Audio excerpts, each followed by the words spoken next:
Patricia Chen knelt on the cold marble floor of the penthouse bathroom in Atherton, California, her knees aching despite the foam pad beneath them.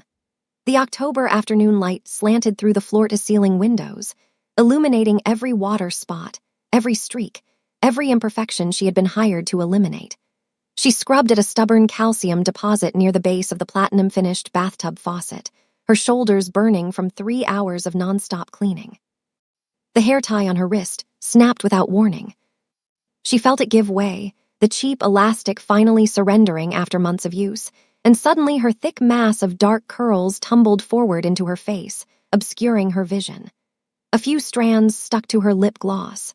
Others fell into the bucket of cleaning solution beside her. "Damn it," she muttered under her breath, sitting back on her heels. She pushed the hair back with both hands, tucking it behind her ears, but it immediately fell forward again. With a frustrated sigh, she reached into the front pocket of her cleaning apron and pulled out her spare scrunchie, a simple black velvet one she had bought from a drugstore 3-pack. Without thinking, operating purely on muscle memory from 26 years of managing unruly hair, Patricia gathered all of it up with both hands. She tilted her head slightly to the side, the gesture unconsciously graceful, elongating the line of her neck. In one smooth, practiced motion, she twisted the mass of curls and wrapped the scrunchie around it once, twice, 3 times, creating a high, messy bun that sat at the crown of her head. The movement exposed the elegant curve of her neck and the delicate slope of her shoulders beneath the simple gray t-shirt she wore under her apron. A few loose tendrils escaped to frame her face, softening the practical style into something almost romantic. She had no idea Dong Soo-kwon was standing in the doorway. He had come upstairs to grab files from his home office, documents related to a shipping contract negotiation that needed his signature before the 5 o'clock courier pickup. His mind had been occupied with freight rates and customs regulations, the same calculating focus that had made him a formidable force in international logistics. He had not expected anyone to be in the private wing of the penthouse. The cleaning service usually finished by 2, and it was nearly 4:30. But something made him stop mid-step in the hallway. A flash of movement through the open bathroom door, the unconscious grace of a simple, everyday gesture. He watched, frozen, as she gathered her hair up. The way her neck arched, like a dancer's, revealing skin he had never noticed before. The way her collarbones caught the afternoon light, creating shadows he suddenly wanted to trace with his fingers. The graceful, unconscious femininity of such a simple gesture, something she had probably done thousands of times without a second thought, hit him like a physical blow. Dong Soo-kwon controlled billion-dollar international shipping operations across 3 continents. He commanded respect from dangerous people with a single look. He had negotiated with Chinese trade officials, Russian oligarchs, and Japanese corporate sharks without ever showing a crack in his composure. He had walked away from his family's criminal legacy and built a legitimate empire through sheer will and strategic brilliance. But watching this woman tie her hair up made him forget his own name. His mind went completely blank. His carefully maintained composure shattered like glass. His heart, which he had trained to remain steady through hostile takeovers and veiled death threats, began to pound against his ribs. He stood there, one hand still raised from where he had been about to check his watch, and simply stared. Patricia turned to reach for her scrub brush and nearly jumped out of her skin when she saw him standing there. A small gasp escaped her lips, and her hand flew to her chest. "Mr. Kwon," she scrambled to her feet, almost knocking over the bucket of cleaning supplies in her haste. Sudsy water sloshed dangerously close to the rim. "I'm so sorry, I didn't know you were home yet. I'll finish up quickly and get out of your way." He said nothing, just kept staring at her with an expression she could not read. His dark eyes were intense, unblinking, focused on her with a concentration that made her skin feel too warm. His jaw was set in a hard line, and she noticed his hands were shoved deep in his pockets, his shoulders tense beneath his perfectly tailored charcoal suit. The silence stretched between them, awkward and charged with something Patricia did not understand. She had cleaned this penthouse twice a week for 6 weeks now, and had barely exchanged more than a dozen words with him. He was always polite but distant, treating her like a piece of furniture that happened to move around his space. This was different, this was intense. "Mr. Kwon," she ventured when the silence became unbearable. "Is everything okay? Did I miss something I can go back over?" "No." His voice came out rougher than he intended. He cleared his throat sharply, looked away from her as if the sight of her face burned him, and walked past her without another word. She heard his footsteps retreat down the hallway, heard a door close firmly, heard the muffled sound of him speaking rapidly in Korean on the phone. Patricia stood there in the bathroom, one hand still clutching the scrub brush, her heart hammering in her chest for reasons she could not explain. Her reflection in the massive mirror showed her flushed cheeks, her wide eyes, the messy bun she had thrown her hair into without thinking. What the hell just happened? She waited a full minute before her hands stopped shaking enough to go back to cleaning. But for the rest of her shift, she could not shake the feeling of his eyes on her, or the strange heat that had passed between them in that moment of silence. When she finally finished and let herself out of the penthouse 2 hours later, she found an envelope on the kitchen counter that had not been there before. Inside was her usual payment, plus an extra $200 in cash and a note in sharp, angular handwriting. "For your time. Thank you for your excellent work. DK." Patricia stared at the money, confused and unsettled. She pocketed it anyway. She needed every dollar she could get. But as she rode the bus back to her apartment in Hayward, she could not stop thinking about the way Dong-Soo Kwon had looked at her, like she had reached into his chest and stopped his heart with her bare hands. Patricia had been working for Elite Home Services for 8 months, ever since she had responded to a Craigslist ad promising competitive pay for detail-oriented individuals. The reality was less glamorous than the posting suggested: minimum wage plus tips, no benefits, and a supervisor who treated employees like disposable resources. But it was steady work, and Patricia could not afford to be picky. At 26, she was responsible for more than just herself. Her younger brother, Corey, was finishing his last year at San Jose State University, majoring in computer science with a minor in mathematics. He was brilliant, driven, and their parents' greatest pride before they died. 4 years ago, Patricia and Corey's parents had been killed in a car accident on Highway 101. A drunk driver had crossed the median during a rainstorm and hit their Toyota Camry head-on. Their father died instantly. Their mother held on for 3 days in the ICU before her injuries became too much. Patricia had been 22, just graduated from community college with an associate degree in business administration and dreams of eventually opening her own event planning company. Corey had been 18, with a full scholarship to San Jose State and a bright future ahead of him. The scholarship covered tuition, but not living expenses. Not food, not books, not the laptop he needed for his programming classes. Their parents had left behind some savings, but medical bills and funeral costs consumed most of it. What remained went into a college fund for Corey that Patricia refused to touch except for absolute emergencies. So she became the provider, the protector, the parent. She worked 3 jobs: house cleaning during the day, weekend shifts at a coffee shop called Brew Haven in Palo Alto, and occasional catering gigs when she could get them through a friend who ran a small events company. Between the 3 jobs, she pulled in just enough to cover rent on their tiny 2-bedroom apartment in Hayward, Corey's expenses, groceries, and utilities. There was never anything left over. She had not bought new clothes for herself in 2 years. She cut her own hair. She survived on whatever food was about to expire at the coffee shop, taking home day-old pastries and slightly stale bagels. Her social life was non-existent. Dating was a luxury she could not afford, both financially and emotionally. But Corey was thriving, and that was all that mattered.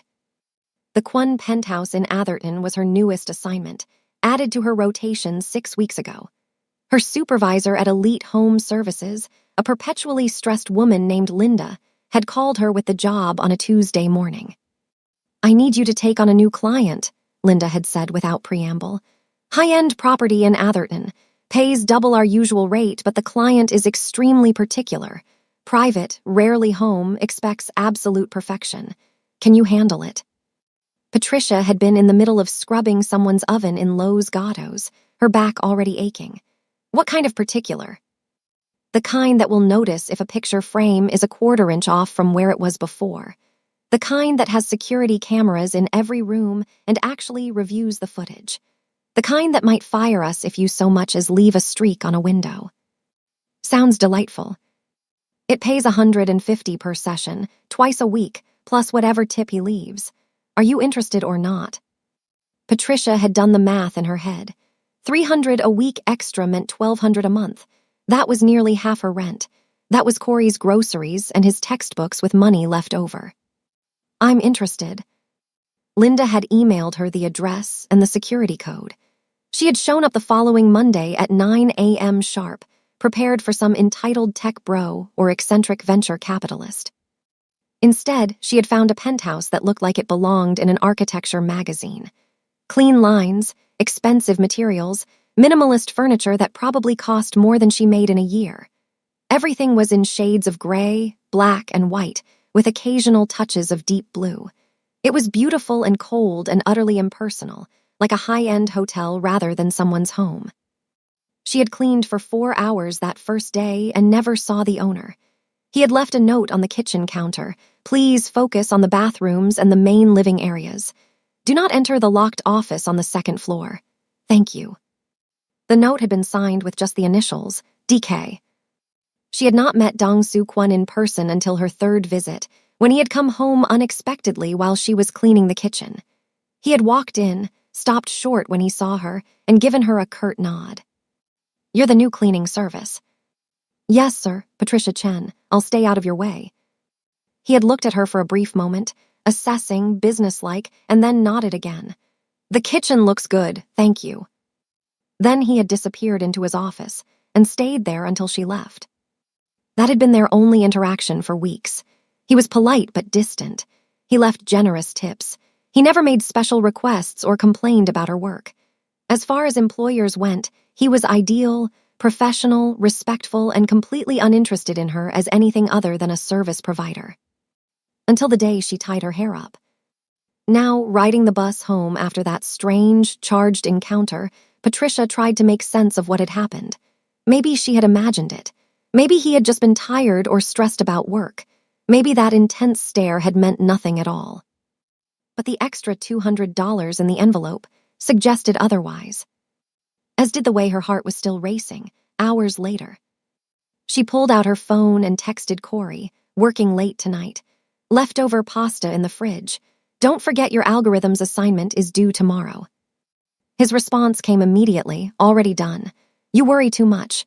There's Thai food in the fridge too. I grabbed some with my study group. Eat IT. Patricia smiled despite herself. Her baby brother was taking care of her now too. She pocketed the phone and stared out the bus window as the Bay Area landscape rolled past, strip malls and tech campuses and traffic and overpriced housing developments. She thought about Dong-Soo Kwon's penthouse, about the life he lived in that beautiful, sterile space. She thought about the way he had stared at her. And despite every bit of common sense she possessed, despite knowing that men like him did not see women like her, despite understanding that she could not afford to entertain any foolish thoughts, she could not stop wondering what he had been thinking in that moment. 3 days later, on a Thursday afternoon in early October, Patricia arrived at the Kwon penthouse for her usual cleaning session. The security code worked as always, and she let herself in through the private entrance that led directly to the service elevator. The penthouse was quiet. She called out as she always did, "Hello, Mr. Kwon, it's Patricia from Elite Home Services." No response. She figured he was out, as usual. He kept unpredictable hours, sometimes gone for days on business trips, sometimes working from home, sometimes appearing and disappearing at odd hours. Linda had warned her that his schedule was erratic and that she should just proceed with her work regardless of whether he was home. Patricia set down her caddy of cleaning supplies in the kitchen and began her usual routine. Dust first, then vacuum, then bathrooms, then kitchen, then floors. She worked methodically, losing herself in the familiar rhythm of the work. She was on the second floor, dusting the bookshelves in Dong-Soo's private office, the one that was usually locked but had been left open today, when she heard voices rising from the floor below. Male voices, speaking rapidly, angry. She froze, her hand still on the shelf. One voice she recognized as Dong-su's, but it was harder than she had ever heard it. Cold, sharp, dangerous. The other voice was unfamiliar, also male, speaking in a mixture of rapid Korean and accented English. The tone was aggressive, confrontational. Patricia's heart began to pound. She should not be here. She should not be hearing this. She quietly set down her dust cloth and began to tiptoe toward the office door, planning to slip out and hide in the bathroom until whatever this was ended. But as she moved, fragments of the conversation drifted up the stairs, and she could not help but hear them. "Think you can walk away from the family and pretend you're clean?" the stranger was saying, his voice dripping with contempt. "Your father built this empire on blood, Dong-su, on violence, on fear, and you owe us." "I owe you nothing." Dong-su's voice was ice cold, each word precisely enunciated.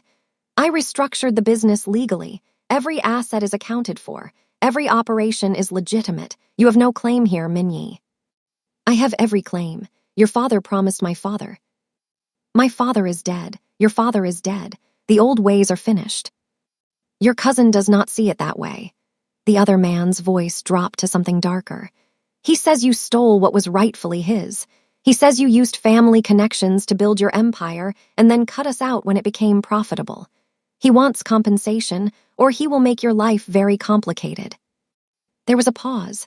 When Dong-su spoke again, his voice was soft, but somehow that made it more terrifying. "Tell my cousin that if he comes near me or my business again, I will bury him. Not physically. I'm not my father. But I will destroy every financial connection he has. I will expose every illegal operation he's still running. I will make sure he spends the rest of his life in a federal prison. Do you understand me?" "You wouldn't dare." "Try me." The silence that followed was heavy with threat. Patricia's hands were shaking. She had no idea what she had just heard, but every instinct screamed at her to get out. Now, she took a careful step backward, her eyes on the door. And her shoe caught the edge of the area rug. She stumbled, her arms pinwheeling for balance, and her elbow knocked a small picture frame off the side table. It hit the hardwood floor with a loud, shattering crash. The voices downstairs stopped immediately. For one horrible moment, there was complete silence. Then she heard heavy footsteps thundering up the stairs. Patricia's breath caught in her throat. She looked around frantically for somewhere to hide, but it was too late. The office door swung open hard, and Dong-su stood there, his expression a mixture of shock and alarm. Behind him, a stocky man in an expensive leather jacket appeared. He was shorter than Dong-su but broader, with a thick neck and cold eyes that narrowed when they landed on Patricia. "Who the hell is this?" he demanded in English, his accent thick. "She's no one," Dong-su said quickly, moving to partially block the other man's view of her. "Just the cleaning service. She doesn't know anything." The man, Min-yi, she assumed, stepped closer, looking Patricia up and down with open suspicion. She could smell his cologne, something expensive and cloying. "Maybe," he said slowly. "Or maybe she heard too much. Maybe she's a problem." Dong-su's entire body language shifted. He moved fully between them, his posture becoming something protective and dangerous. When he spoke, his voice was deadly quiet. "Touch her, and you will regret it. I will personally make sure of it. Now get out of my house." Min-yi smirked, but there was something uncertain in his eyes now. "This is not over, cousin, not by a long shot." "Yes," Dong-su said, "it is. Leave." For a tense moment, the two men stared at each other. Patricia held her breath, terrified and confused. Finally, Min-yi stepped back, raising his hands in mock surrender. "We'll see," he said. "We'll see how long your protection lasts." He turned and left, but not before shooting Patricia one last threatening look that made her blood run cold. She heard his footsteps descend the stairs, heard the front door open and slam shut. The penthouse fell silent. Dong-su stood with his back to her for a long moment, his shoulders tense, his hands clenched into fists at his sides. She could see him working to control his breathing. Finally, he turned to face her. For the first time since she had met him, he looked genuinely worried. "Are you okay?" he asked, his voice much gentler than it had been moments ago. Patricia nodded, but her hands were shaking so badly she had to clasp them together. "I'm sorry. I didn't mean to eavesdrop. I was just cleaning and I heard." "I know, it's not your fault." He ran a hand through his hair, disturbing its usually perfect style. "How much did you hear?" I don't know, not much, just pieces." She swallowed hard. "Who was that?" "No one you need to worry about." But his expression said otherwise. "Patricia, I need you to forget everything you just heard. Can you do that?" She wanted to ask questions. She wanted to know what kind of man her employer really was, what kind of world she had just glimpsed. But the look in his eyes, concerned, protective, but also warning her not to push, stopped her. "I don't even know what I heard," she said quietly.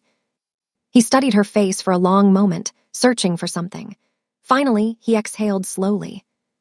"Good, that's good." He paused. "I'm going to drive you home." "You don't have to." "I do." His tone left no room for argument. "Get your things."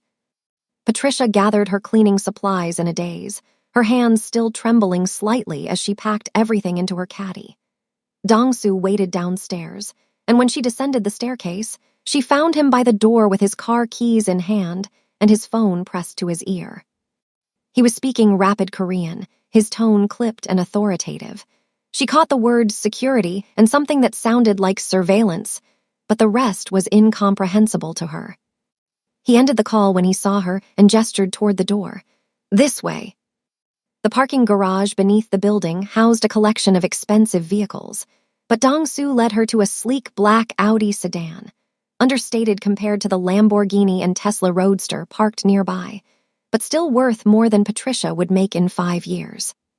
He opened the passenger door for her, and she slid in, feeling completely out of place in the leather interior.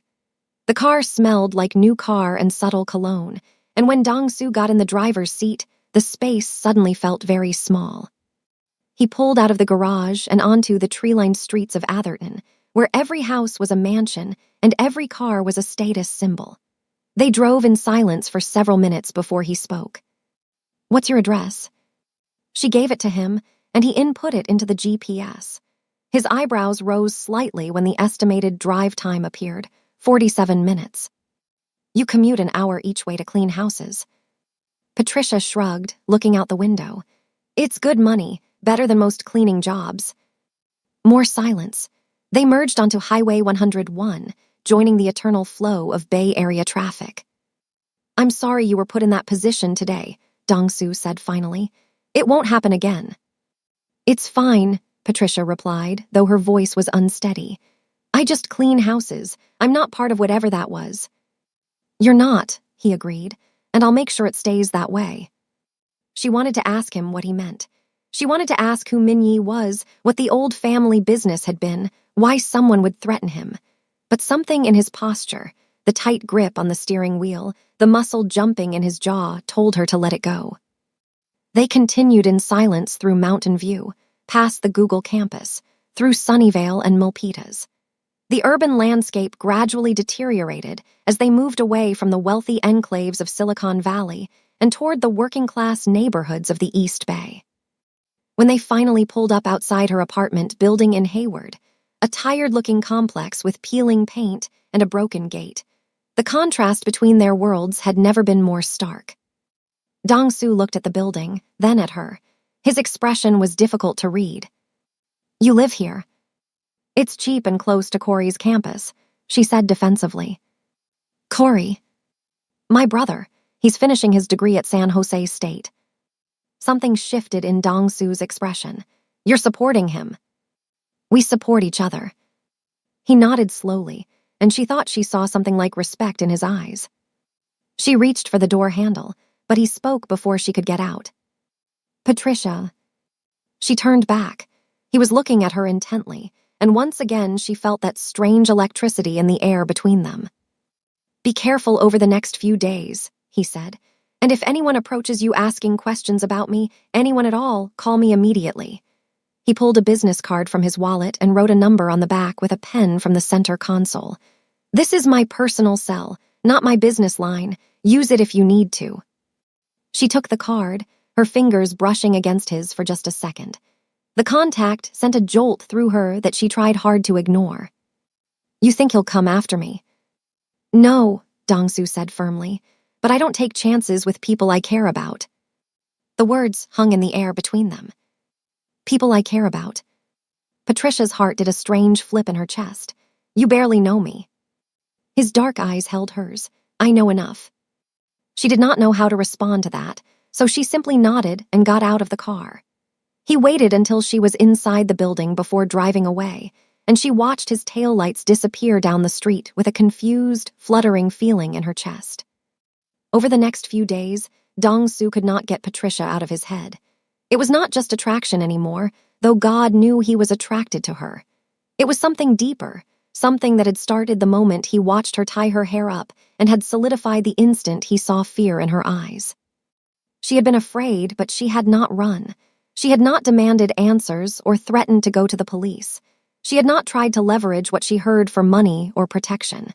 She had simply trusted him when he said he would handle it. That trust felt more valuable than anything he had ever been given. He found himself texting her at odd hours. Are you okay? Did you make it home safely tonight? I'm increasing your rate to 200 per session, non-negotiable. Please take the rest of the week off from the penthouse. I'll pay you anyway. Patricia responded to each message, her texts polite and professional, but he could read the confusion between the lines. She did not understand why he was doing this. Hell, he barely understood it himself. He had spent 33 years building walls around himself. His childhood had taught him that caring about people made you vulnerable, that love was a weakness that could be exploited. His father had ruled through fear, not affection. His mother had been kind but powerless. He had watched his family destroy themselves and others through violence and greed, and he had vowed to be different. But being different had meant being alone. Until now. Patricia, meanwhile, was completely confused. She tried to tell herself that Dong-su was just being a responsible employer, making sure she was safe after witnessing something she should not have seen. But the frequency of his texts, the concern in his words, the way he had looked at her in the car, none of it felt professional. She tried to focus on her other jobs, on Corey, on anything but the way her heart raced every time her phone buzzed with a new message from him. She told herself it meant nothing, that men like him did not see women like her as anything more than employees or, at best, charity cases. But late at night, when she was alone in her small bedroom, she found herself reading his messages over and over again, studying the words for hidden meaning. I don't take chances with people I care about. Did he really care about her, or was she just imagining it? On the 6th day after the incident, her phone rang instead of buzzed. His name appeared on the screen, and her stomach flipped. Hello. Patricia. His voice was warm, less formal than usual. Are you free tomorrow evening? I have a shift at the coffee shop until 6. Can you meet me after? There's a cafe in Menlo Park. I'd like to talk to you. Her heart hammered. About what? A pause. About us. Patricia told herself 100 times that she should cancel. That meeting Dong-su Kwon at a cafe to talk about us was a terrible idea that could only end badly. She was his employee. He was wealthy and powerful and lived in a completely different world. Whatever he wanted to talk about could not possibly lead anywhere good for her. But when her shift at Brew Haven ended at 6, she found herself changing out of her work polo and into the nicest sweater she owned. A soft gray cardigan her mother had given her years ago. She touched up her minimal makeup in the bathroom mirror and tried to tame her curls into something presentable. The cafe Dong-su had suggested was called Satori, a quiet place in Menlo Park that catered to the tech crowd with pour-over coffee and minimalist decor. Patricia took the Caltrain from Palo Alto and walked the remaining blocks, arriving exactly at 7. He was already there, sitting by the window in dark jeans and a charcoal sweater that made him look younger and less intimidating than the suits she usually saw him in. When he saw her walk in, he stood, an old-fashioned gesture that made her chest tighten. Thank you for coming, he said, pulling out her chair. Of course, she sat, feeling awkward and out of place, though I'm not sure what this is about. He smiled slightly. Let me get you something to drink first. What would you like? She ordered a latte, and he got the same. While they waited for their drinks, they talked about safe, neutral things, The weather, the traffic, a new restaurant that had opened nearby. It felt strangely easy, like they had known each other much longer than a few months. When the coffee arrived, Dong-soo wrapped his hands around his cup and looked at her directly. "I need to be honest with you about something," he said. Patricia's heart rate spiked. "Okay." "That day you tied your hair up in my bathroom," he continued, his dark eyes steady on hers. "Something happened to me. I have not been able to stop thinking about you since." She stared at him, her coffee forgotten. What? "I know this is inappropriate," he continued. "You work for me technically, and my life is complicated in ways you do not deserve to deal with. But I can't keep pretending I do not feel this. I can't keep acting like you're just another employee when every time I see you, He stopped, running a hand through his hair in frustration. "I'm saying this badly." "No," Patricia whispered. "You're not." He looked at her, hope and uncertainty warring in his expression. "I'm not imagining this, am I? The way it feels when we're in the same room." She wanted to lie. She wanted to protect herself, to maintain the professional boundary that stood between them, to remember all the reasons this was a terrible idea. But she was so tired of being alone, so tired of being strong and practical and sensible. "You're not imagining it," she admitted, her voice barely audible. The relief on his face was unmistakable. He reached across the table slowly, giving her time to pull away, and took her hand in his. His skin was warm, his grip gentle. "I don't know how this works," he said. "I'm not good at this. I've spent my whole life avoiding exactly this kind of complication." "Why?" He was quiet for a moment, considering. "My family, the business I grew up in, it taught me that caring about people makes you vulnerable. That love is a weapon other people use against you, so I built walls. I kept everyone at a distance." He looked down at their joined hands. "Until you." Patricia's throat tightened. "I'm nobody special, Dong-soo. I'm a maid who can barely pay rent. You could have anyone." "I don't want anyone. I want you." He said it simply, like it was the most obvious thing in the world. "I want your laugh when something catches you off guard. I want the way you hum while you clean. I want the fierce look in your eyes when you talk about your brother. I want all of it." Tears pricked at Patricia's eyes. No one had ever said anything like that to her before. She had been the caretaker, the provider, the responsible one for so long that she had forgotten what it felt like to be wanted for herself. "This is crazy," she whispered.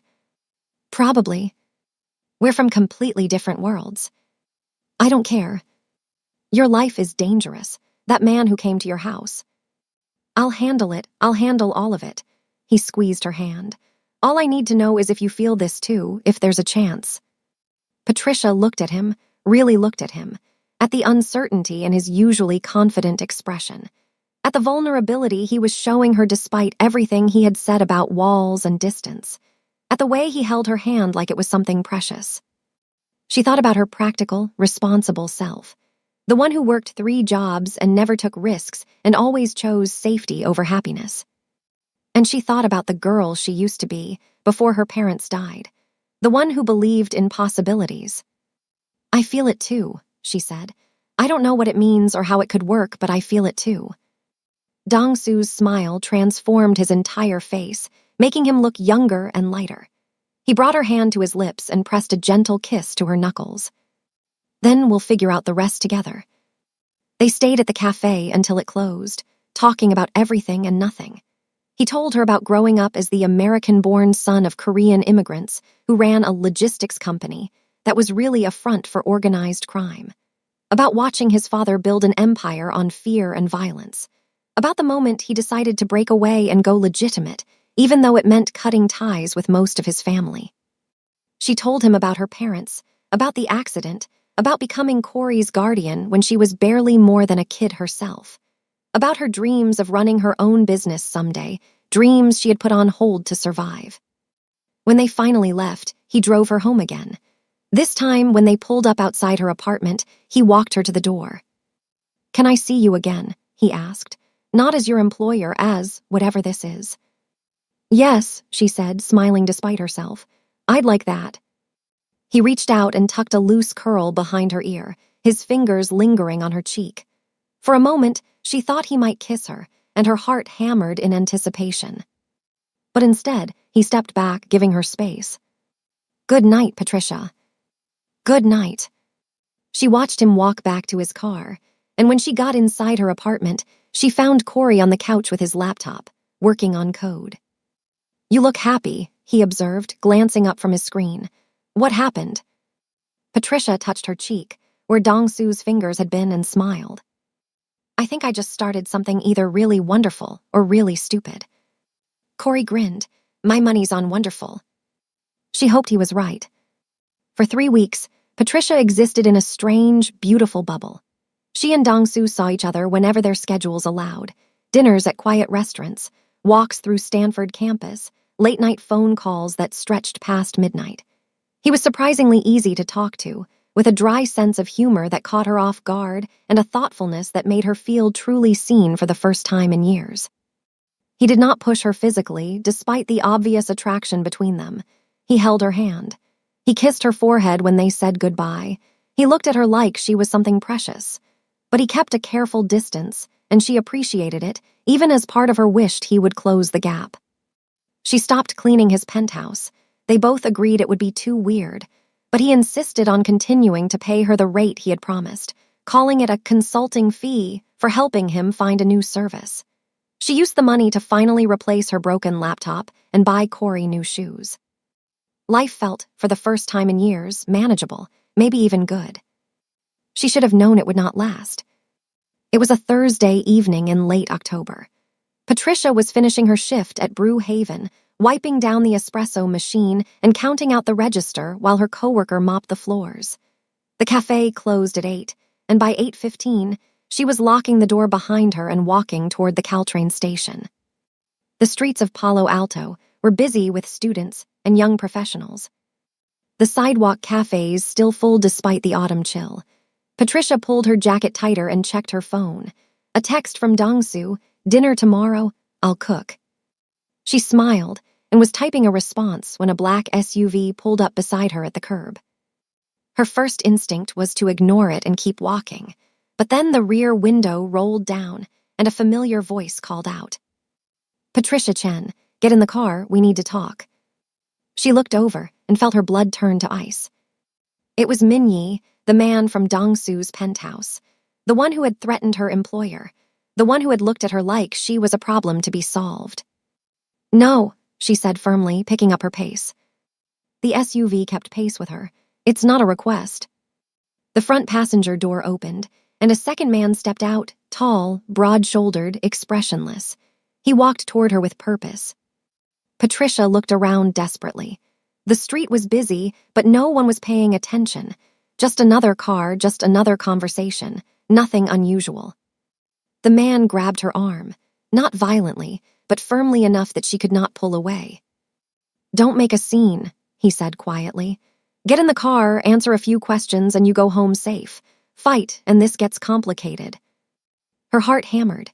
She thought about screaming, about fighting, but the man's grip was iron strong, and his expression promised that resistance would not end well for her.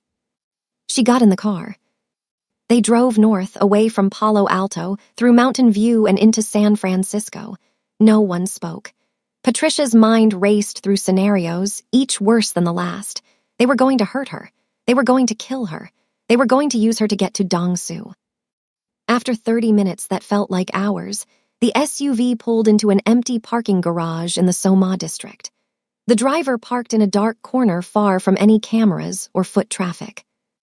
Min-yi turned in his seat to face her. He looked older than she remembered, with gray at his temples and lines around his mouth. His eyes were cold. "You've gotten close to my cousin," he said without preamble. "That's unfortunate for you." Patricia forced her voice to stay steady. "I'm just his housekeeper. I don't know anything about his business." "Liar." Min-yi pulled out his phone and showed her a photo. It was from 2 nights ago. Her and Dong-su having dinner at a small Italian place in Redwood City. The photo was zoomed in, clearly taken from across the street with a telephoto lens. In it, Dong-su was holding her hand across the table, looking at her with unmistakable affection. "You're not his housekeeper," Min-yi said. "You're his weakness." Panic clawed at Patricia's throat. "What do you want?" "Dong-su stole from my family. He built his empire on connections and resources that belonged to all of us, then cut us out when the business went legitimate. He owes us compensation. Minyi swiped to another photo on his phone. This one showed Corey walking across the San Jose State campus, backpack slung over one shoulder, laughing at something on his phone. Patricia's heart stopped. "Your brother," Minyi said conversationally. 22 years old, computer science major, lives at 2847 Harding Avenue, apartment 3B, walks to campus every morning at 8:15. Very predictable schedule. "Don't," Patricia whispered, her voice breaking. "Please don't." "That depends on you." Minyi leaned closer. "You're going to deliver a message to Dongsu. Tell him he has 2 weeks to transfer 30% of Hanul Global's U.S. operations to me. Clean, legal, fully documented. If he refuses, or if he goes to the police, or if he tries any of his usual tactics." He tapped Corey's photo. "Your little brother will have a very unfortunate accident. Understand?" Tears burned in Patricia's eyes, but she refused to let them fall. "He'll never agree to that." "Then I suggest you be very convincing." Minyi's smile was cruel. "Dongsu cares about you. Use that. Make him understand what's at stake." "You're a monster." "I'm a businessman, just like my cousin." He nodded to the driver. "Take her back." They drove her to the same corner in Palo Alto, where they had picked her up and pushed her out onto the sidewalk. The SUV disappeared into traffic before she could even process what had happened. Patricia stood there, shaking uncontrollably, and pulled out her phone with trembling hands. She stared at Dongsu's contact for a long time before finally pressing call. He answered on the first ring. "Patricia, I was just thinking about you." "I need to see you," she said, her voice cracking. "Right now, please." His tone changed immediately. "What happened? Are you okay?" "No, I'm not okay. Can you meet me somewhere? Somewhere private?" "I'll come to you. Where are you?" She gave him her location, and 15 minutes later, his Audi pulled up. He got out, took one look at her face, and pulled her into his arms. She broke down completely, sobbing into his chest while he held her and murmured reassurances in Korean and English. When she finally calmed down enough to speak, she told him everything. Dongsu listened to Patricia's account without interrupting, his expression growing darker with every word. By the time she finished, his jaw was clenched so tight she could see the muscle jumping. "Get in the car," he said quietly. "Where are we going?" "Somewhere safe." He drove them to a high-rise office building in downtown San Francisco, using a key card to access the private parking garage. They took an elevator to the 20th floor, and he led her into a suite of offices that were dark and empty at this hour. "I keep this space for private meetings," he explained, turning on lights. "No one knows about it except my lawyer and my head of security. We can talk here." He sat her down on a leather couch and disappeared into an adjoining room, returning with a bottle of water and a blanket that he wrapped around her shoulders. Then he pulled out his phone and made a series of rapid calls in Korean. Patricia could not understand the words, but she understood the tone, cold, commanding, absolute. He was mobilizing something: resources, people, power. When he finally hung up, he sat down beside her and took her hand. "I'm going to fix this," he said, "but I need you to trust me completely. Can you do that?" "What are you going to do?" she asked, her voice small. "What I should have done the moment Minyi threatened me the first time. End this permanently." "He has people watching Corey." "Not anymore. I just sent a security team to your brother's apartment. They'll keep him safe without him even knowing they're there." He cupped her face in his hands. "No one is going to hurt him. No one is going to hurt you. I promise." "How can you promise that?" Minyi said. "Minyi is a coward who hides behind threats because he has no real power. But I do." His expression was fierce. "I have spent years preparing for the possibility that my family's past would catch up with me. I have contingencies. I have leverage.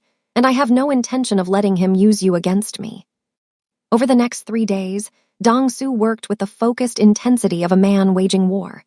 He contacted family allies in Seoul, distant cousins, and old business associates who still respected his father's name, if not his father's methods. He hired the best corporate investigators money could buy.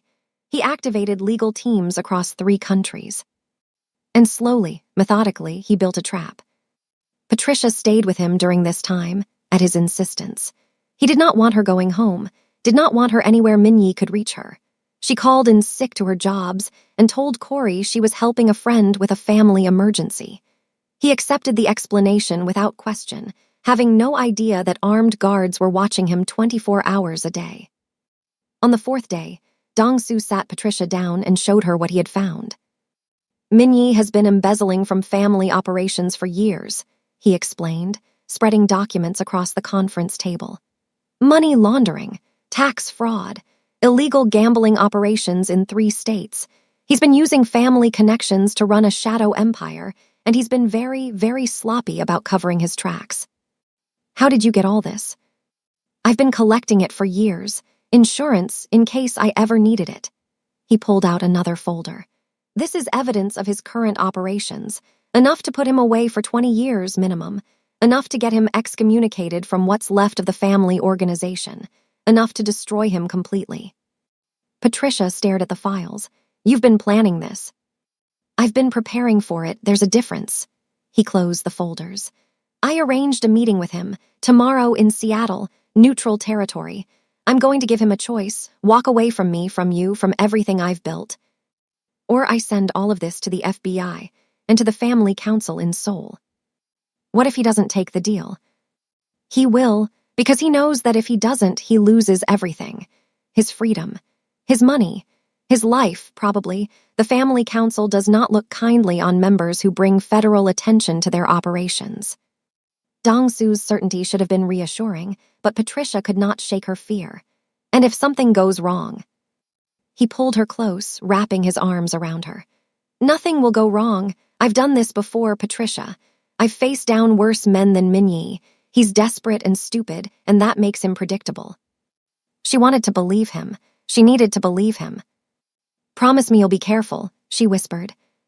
I promise. He kissed her forehead. And when this is over, I'm taking you somewhere far away from all of this. Somewhere we can just be normal for a while. I'd like that. The next morning, Dong-soo flew to Seattle. Patricia waited in the San Francisco office, surrounded by his security team, checking her phone obsessively for updates. The meeting was scheduled for 2 p.m. Pacific time. At 2:15, her phone buzzed, with him now. At 2:45, it's done. At 3:30, Dong-soo called her. He took the deal, he said, and she could hear the exhaustion in his voice. He and his people will be out of the country by tomorrow night. It's over. Patricia closed her eyes, relief flooding through her so intensely she felt lightheaded. Really? Really? You're safe, Corey's safe, we're safe. She laughed, the sound half-sob. Thank you, God Dong-soo, thank you. I'll be home in 4 hours. Wait for me. Always. When Dong-soo finally returned to San Francisco, he came straight to Patricia's apartment in Hayward. She had insisted on going home, needing the familiarity of her own space after the chaos of the past week. He had reluctantly agreed, but only after confirming that his security team would maintain surveillance of the building. She was waiting by the window when his car pulled up. The moment she saw him get out, she was running.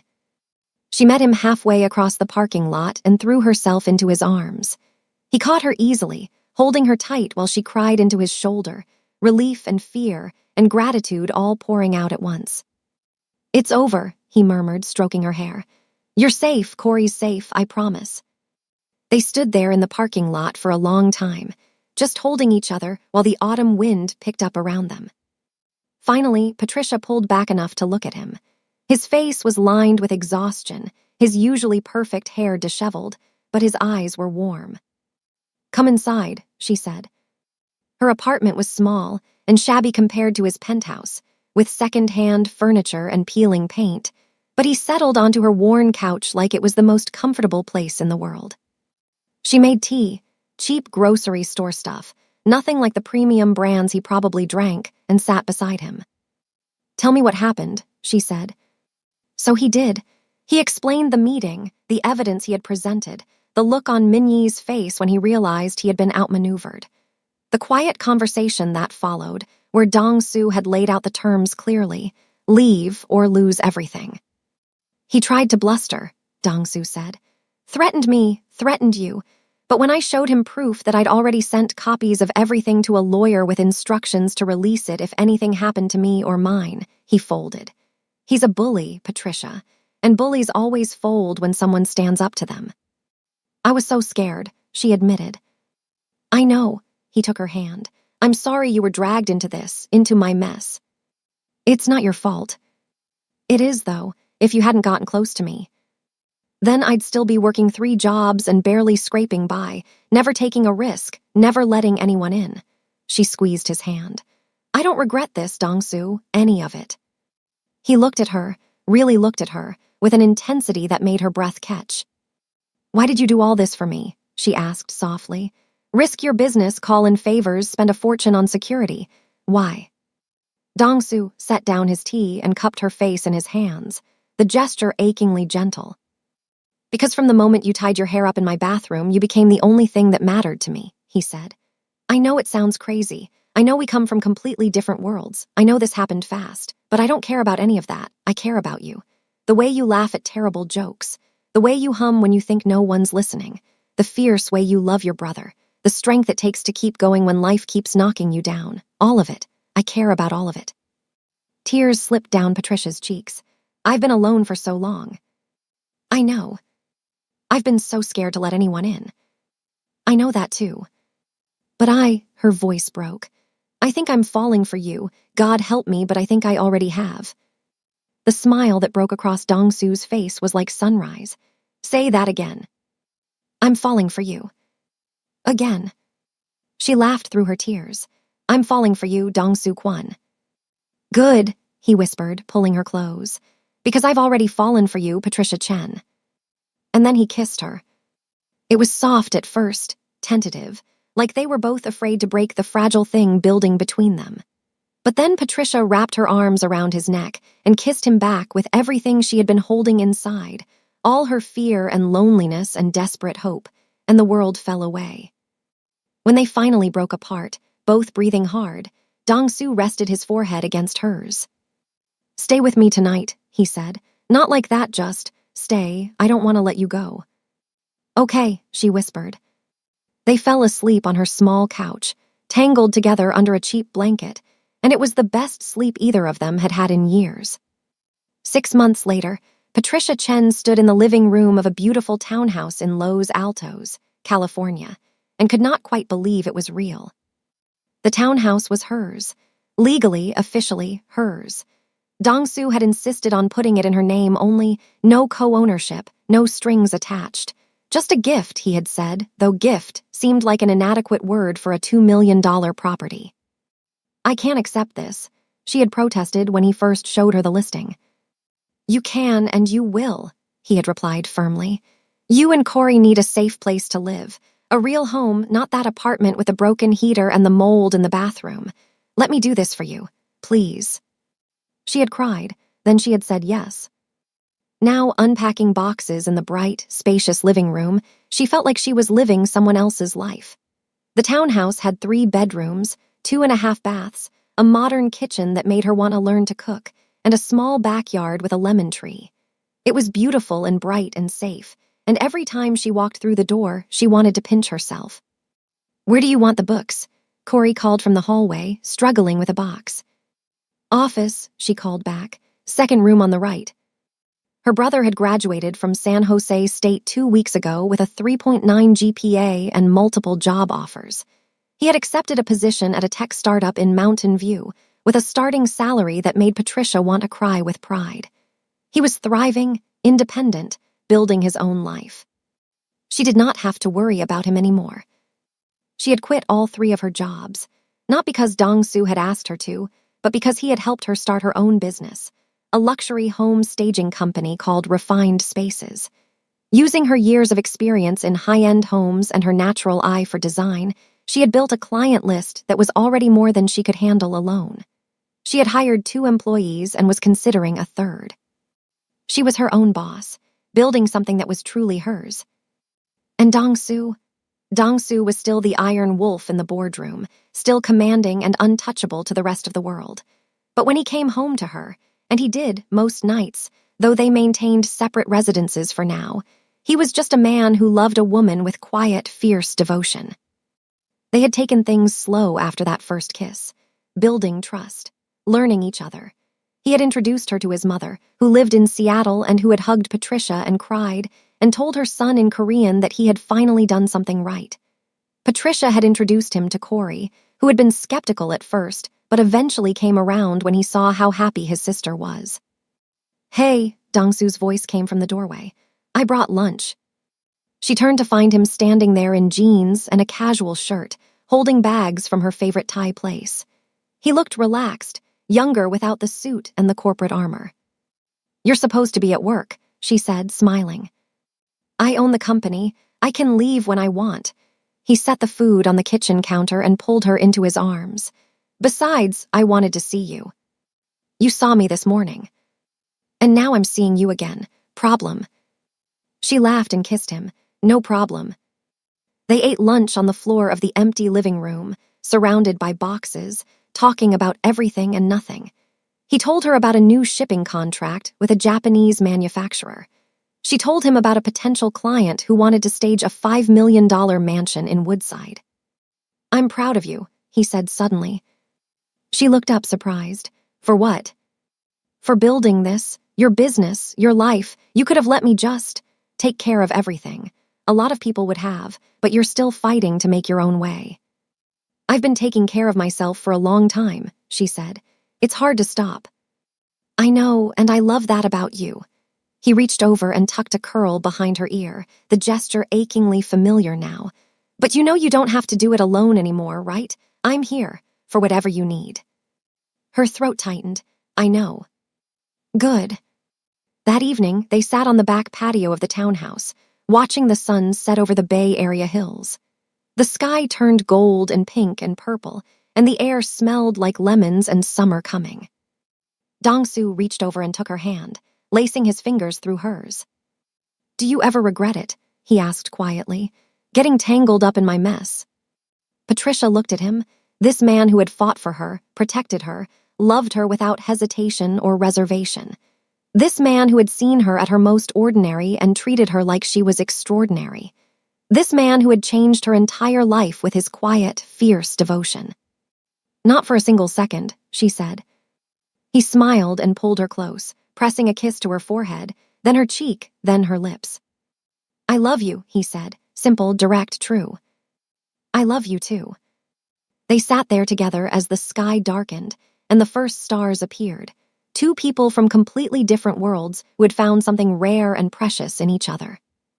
Dongsu had spent his whole life building walls, keeping people at a distance, believing that caring made you weak. But loving Patricia had taught him that the opposite was true. She made him stronger, braver, better.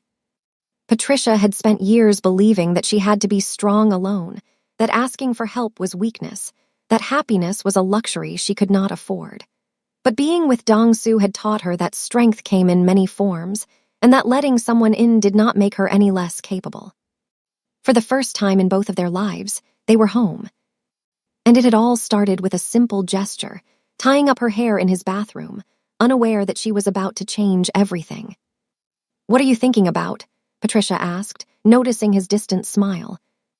"That day," he said, "when you tied your hair up." She laughed.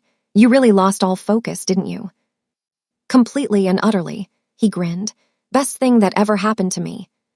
She snuggled closer, resting her head on his shoulder. "Me too." As the night settled around them, warm and quiet and full of possibility, they both knew that this was just the beginning. There would be challenges ahead, his complicated family, her growing business, the normal struggles of building a life together. But they would face it all together. And that made all the difference.